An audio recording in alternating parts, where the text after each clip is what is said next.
As a human being, we are so much more than simply a complex biological organism with intelligence.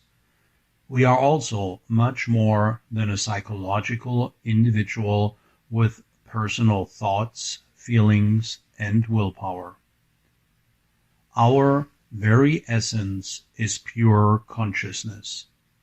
Our very essence is soul, a potential living connection between the unity and the multitude, between the eternal and the temporary, between the holy and our personality.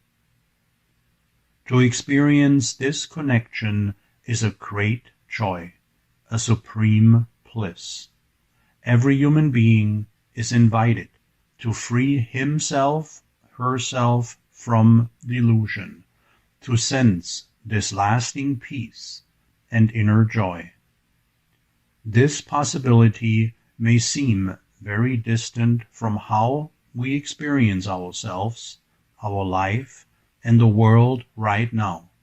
That is because we are living in a self-created prison of delusion, which has arisen because we have placed externalities above ourselves, because we have identified with transient forms. There is a lot of chaos in the world around us and within ourselves. We keep experimenting with different solutions to find our way out of all of these stubborn problems. But none of these attempts lead to lasting results. Nevertheless, we keep on trying and continue to hope to find the answer. There must be an answer to all our yearning and seeking. There must be something else, the one truth behind everything that is. Maybe we need to seek in an entirely different direction. Maybe it even begins with questioning our understanding of who we really are. We will illustrate today's reading with excerpts from Ashtavakar's song, an ancient Vedic text in the form of a dialogue between the sage Ashtavakra and Janaka, a seeker of truth. Here, Ashtavakra tries to make an appeal to us to pay attention to who we really are. If you think you are free, you are free. If you think you are bound, you are bound.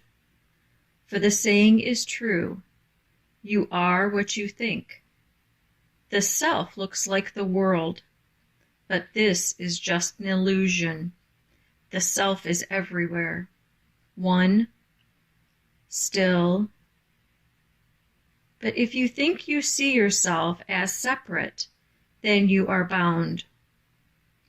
I do this, I do that. The big black snake of selfishness has bitten you. Free yourself from sorrow and be happy. Be happy, for you are joy, unbounded joy. You are awareness itself.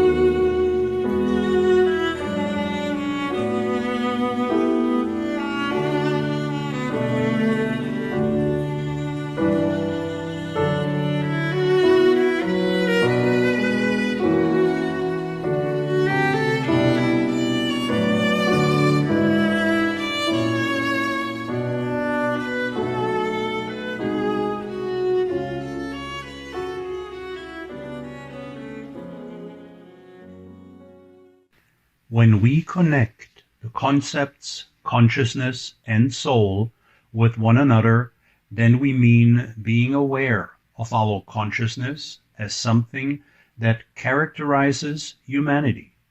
It is good to realize this fact, since according to spiritual principles, consciousness is the basis of all manifestations.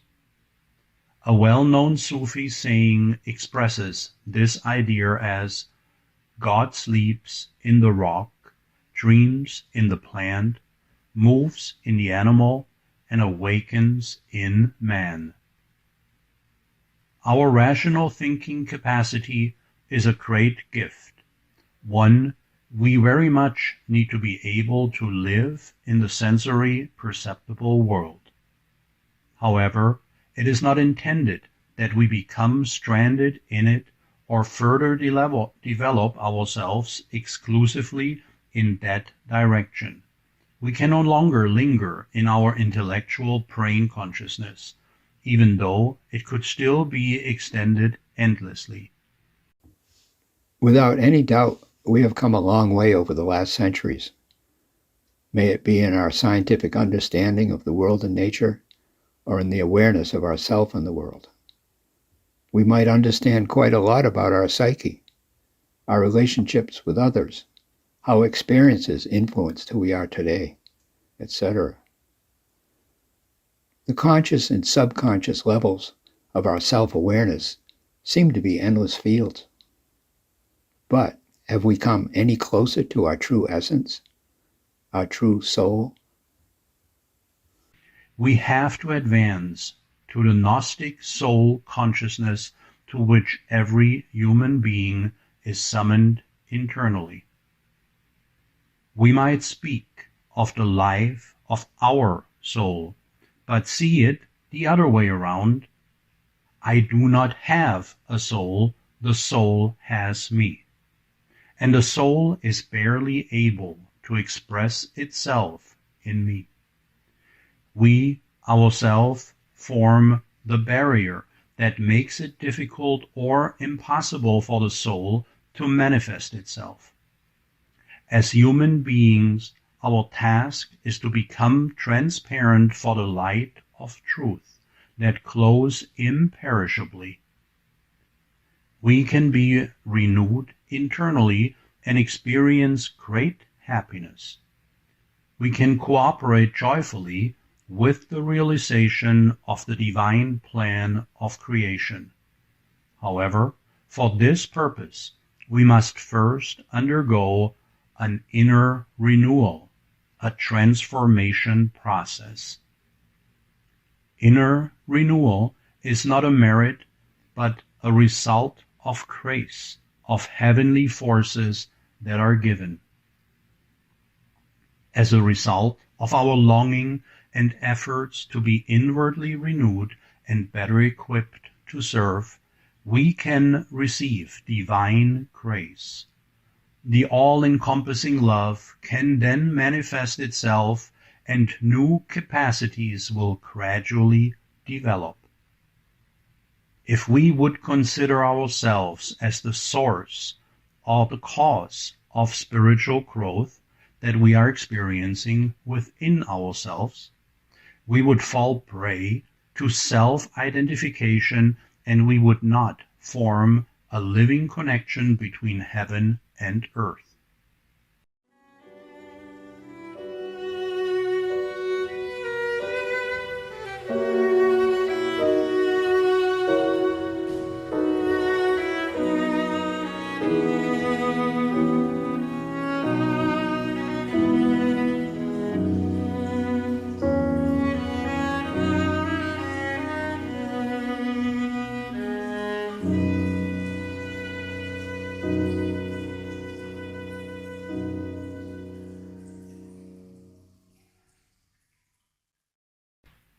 In the following quote from Ashtavakra answers Janaka's question. Janaka has become conscious of the fact that he is bound and does not live in the truth. He is longing for liberation. He asks the master how to find freedom. O friend, if you wish to be free, shun the poison of the senses. Seek the nectar of truth, of love and forgiveness, simplicity and happiness. Earth, fire, and water, the wind and the sky, you are none of these. If you wish to be free, know you are the self, the witness of all these, the heart of awareness. Set your body aside. Sit in your own awareness. You will at once be happy, forever still, forever free. Ashtavakra encourages Janaka to give up his fascination for the sensory perceptible world in order to allow the qualities of the soul, like selflessness, simplicity, compassion, peace of mind, and sincerity, to manifest. He also advises Janaka not to identify with all the forms that appear in his consciousness, but to be a witness to them, because only if he is a neutral witness will his very nature be happy, peaceful, and free from bonds. On a spiritual path, people gradually free themselves from the prison of delusion through inner detachment, thus enabling them to dedicate themselves to their actual assignment, to give soulful significance to revelations of reality, so that they are in accordance with the domain of the soul. The essence of that is a new thinking, feeling, and acting from the world of the soul. When earthly forms are connected with heavenly structures in this way, then actual liberation appears on the horizon, both for the person concerned and at the same time for all humanity as well as other life waves. In the earthly dimension, we are primarily experiencing repetition, attachment, and fear. When we gain access to the dimension of the soul, there will be an experience of unity, freedom, and love. Thus, we can signify much more for humanity when we live from the soul rather than from our self-preserving personality, as the development of the soul benefits everything and everyone.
Your nature is pure awareness. You are flowing in all things, and all things are flowing in you. But beware of the narrowness of the mind. You are always the same, unfathomable awareness, limitless and free, serene and unperturbed. Desire only your own awareness, the heart of awareness. Whatever takes form is false. Only the formless endures. When you understand the truth of this teaching, you will not be born again. As a soul, we are called to become a link between the unity and the multitude, a living connection between heaven and earth. This new Genesis will arise when we realize, based on boundless awareness, that the soul is formless and timeless. When we experience that our consciousness is a revelation of a grandiose reality, all pervasive and perfect. The domain of the soul is characterized by unity, freedom, and love. These are not objective characteristics, but rather qualities that can be experienced intensely, for the world of the soul is not localized in time and space, but encompasses living experience, where there is no distinction between subject and object. To lead a conscious and attentive life in the here and now contributes to the possible awakening of the soul.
Ancient texts can give us guidance for our inner path.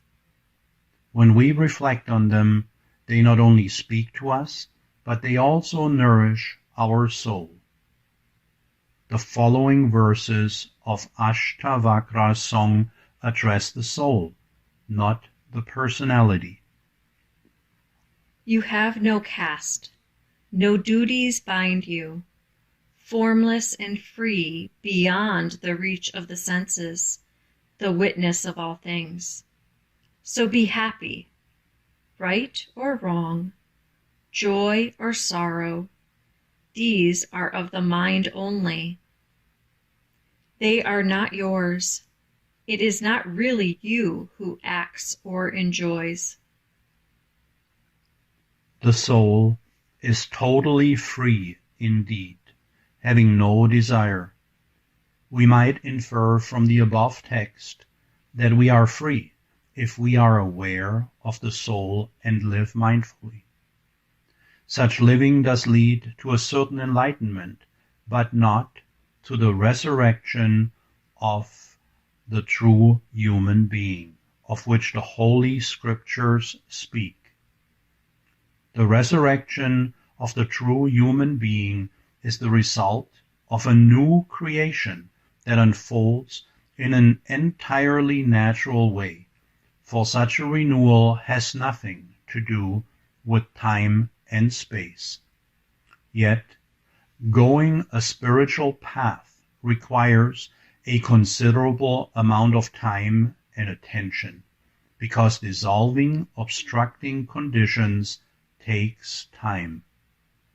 When those barriers are gone, the new creation unfolds by itself. It is comparable to a block of wood that is hidden under a heap of stones at the bottom of a deep lake.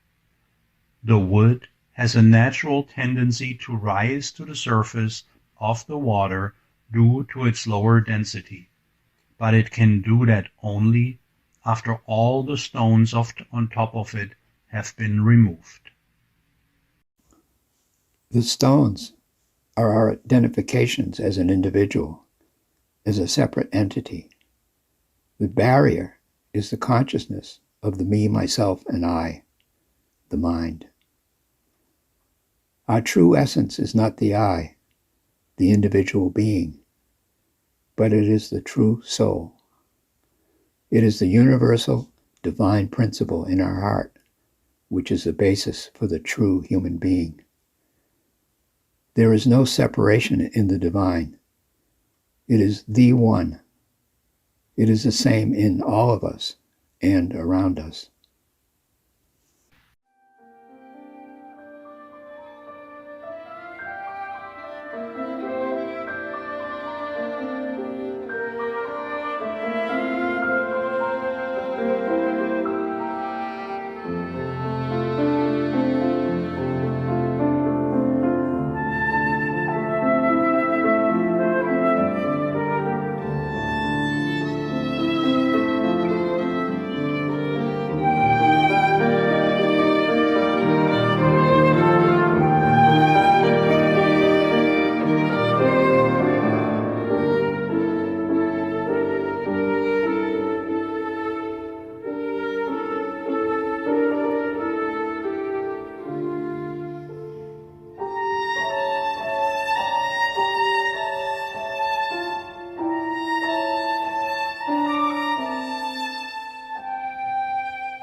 Give up the illusion of the separate self.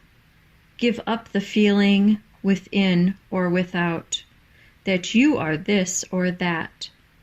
My friend, because you think you are the body, for a long time you have been bound. Know you are pure awareness. With this knowledge, as your sword, cut through your chains, and be happy. For you are already free, without action or flaw, luminous and bright. Your nature is pure awareness. You are flowing in all things, and all things are flowing in you. But beware of the narrowness of the mind. You are always the same, unfathomable awareness, limitless and free, serene and unperturbed. Desire only your own awareness. The heart of awareness, whatever takes form is false. Only the formless endures. When you understand the truth of this teaching, you will not be born again. For God is infinite, within the body and without, like a mirror, and the image in a mirror. As the air is everywhere, flowing around a pot and filling it, so God is everywhere, filling all things and flowing through them forever.